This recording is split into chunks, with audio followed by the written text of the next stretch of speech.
We're back. Welcome. It's Sophie and Gerhart. How are y'all? This is the weekly forecast for July 23rd till July 29th. Yes, that is correct. I said it so slowly because I was like, is that the dates? Okay, here we go. All right, so numerologically, we are in a 3 energy. Let's talk about 3, baby. She's a 3, by the way. That's me. Yeah, so we are in a energy of a 3, right? And 3 is the communicator. It's all about self-expression. So this is a week where you need to speak your truth and express yourself in all ways, shapes, and forms. Actually, a lot of famous performers are life path 3s. And it's because the 3 has this energy of just like expressing its authentic truth, and usually through creative endeavors. So you may be feeling extra creative this week.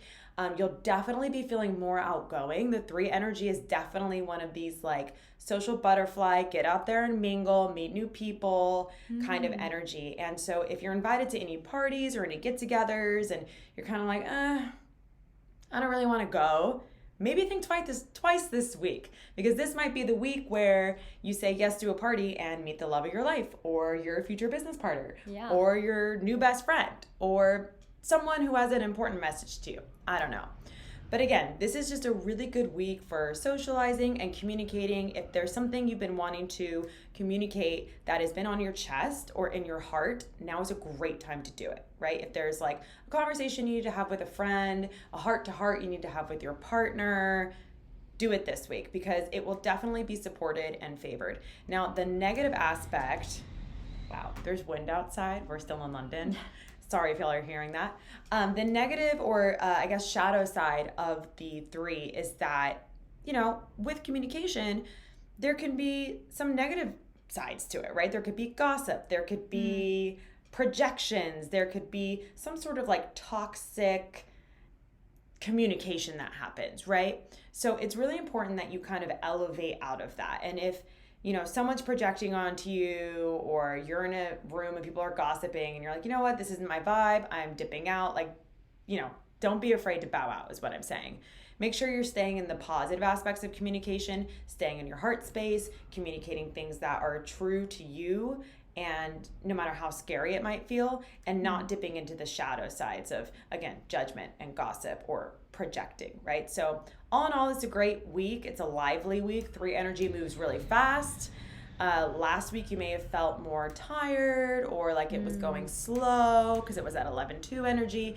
Now, this coming week is going to be very fast, quick. Things happen quick. Things manifest quick.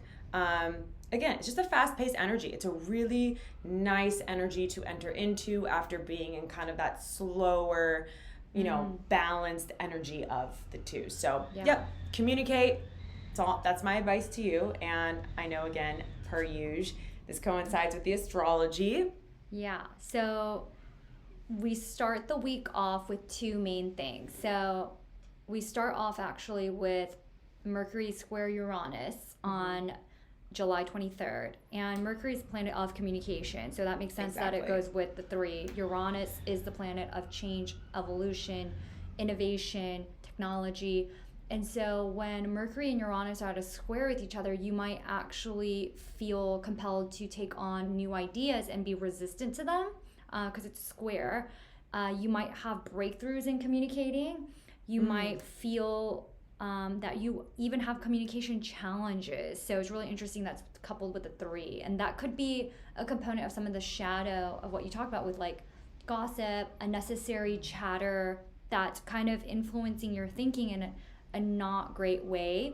You know how else I see it too? Because I always see Uranus as this sort of like unexpected wild card. So and since it's square, Mercury square Uranus, I see it as like someone may present information to you or a perspective to you that initially you reject or are triggered by.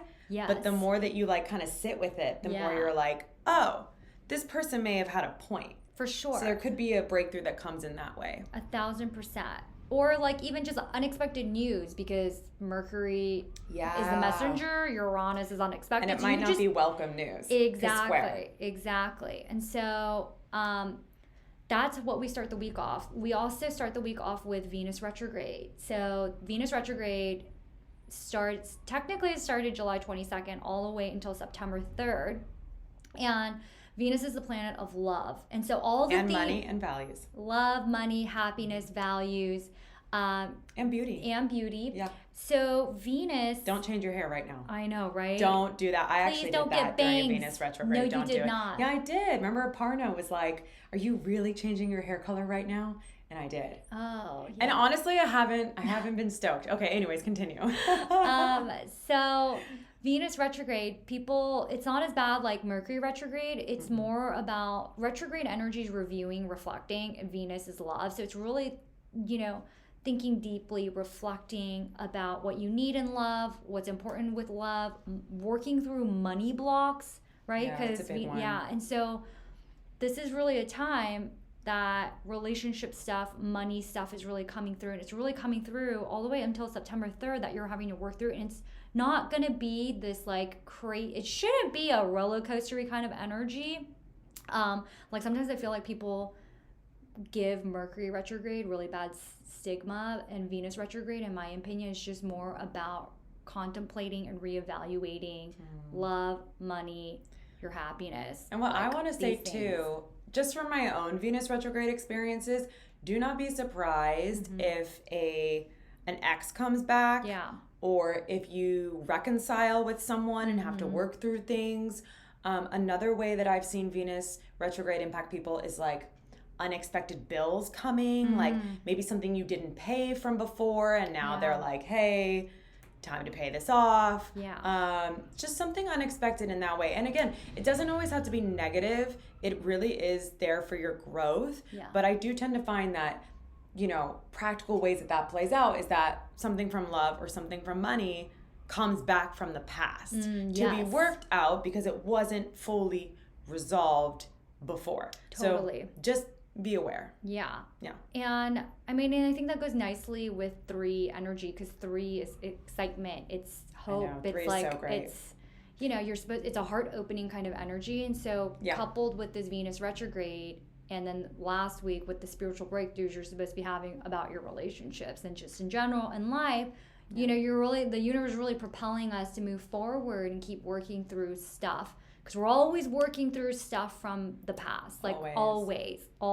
And that's just how we grow and heal.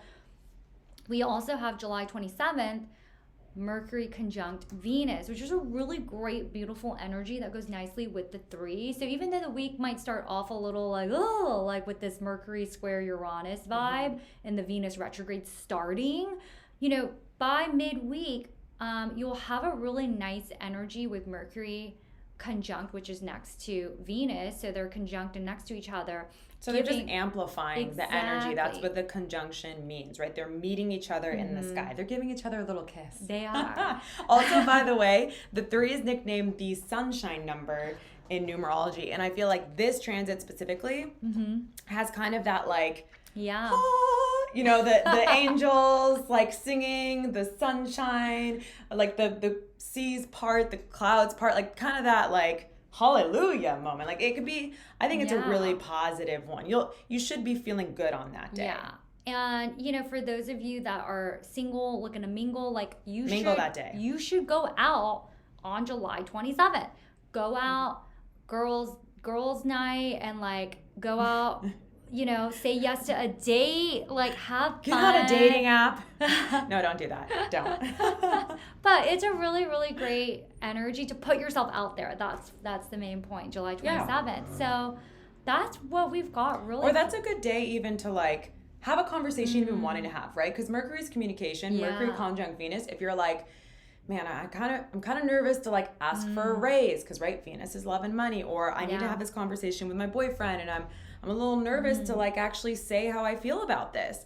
This would be a really good day for you to plan an important communication that will go in your favor. Yeah, exactly. So I think all of the energy is very much because I'm reading it's a lot of Mercury and Venus stuff coming together with the 3, which is communication. And so this really amplifies after you have all your little breakthroughs, maybe some meltdowns because it was the new moon last week. It's more about getting getting yourself together, feeling into finally having some fun, finding that compassion and sunshine within the self, the light. Yeah. And it's summer, so hopefully you're getting some sunshine. Yeah, that's also true. We aren't in London, just FYI. Just letting you know. Every time the sun comes out, you're like, the sun has come out, Sophie. We We must go out. And I'm like, but I'm putting this food I'm a away. winter girl. I'm not a summer girl. Listen, when the sun comes out, Sophie. It's been hard. That's what this to week live is. without sun. It's been That's what so this week hard. is. So when the sun comes out, you embrace it.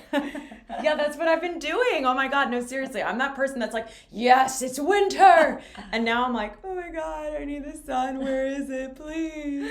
Yeah. I get it. Like my friend today was like, oh, you're finally British officially now because you're complaining about the weather so much. It's been rough. But anyways, we look at us communicating in a week 3. Okay, so those are are the main ones. Are there anything else? I feel like we kind of spoke a little bit about fate and how destiny was alchemizing last week with the open square, and actually midweek on July 25th, which is like, a couple days before that Mercury and Venus conjunct, you will have another moment of fate because the moon is going to be opposite the North Node, which is Rahu, which is our karmic destined challenges, and it's conjunct the South Node, which is past life and patterns that we've come in from past previous lifetimes. And so you'll have kind of this meeting of, you'll have like a tinge of fate also playing in this week. So it's kind of like last week, this week, it's like fate is playing a role in trying to pave that pathway of where we're moving. And I think that, let the universe and these energies support you. Mercury, Venus, these are all themes that are coming in to You're really supported. Really help you evolve and grow in your communication, in your love, in what you value, the money that you want to make. So that's kind of the last really smaller note I would say for this week, besides all the other aspects that we talked about. Yeah. Okay, amazing. So then I'm actually excited for this week. I don't think it's going to be anywhere near as gnarly as last week. I know. Oh my God. I'm so excited too. So, yeah. Yeah. All right. Well, see y'all next week. See y'all next week.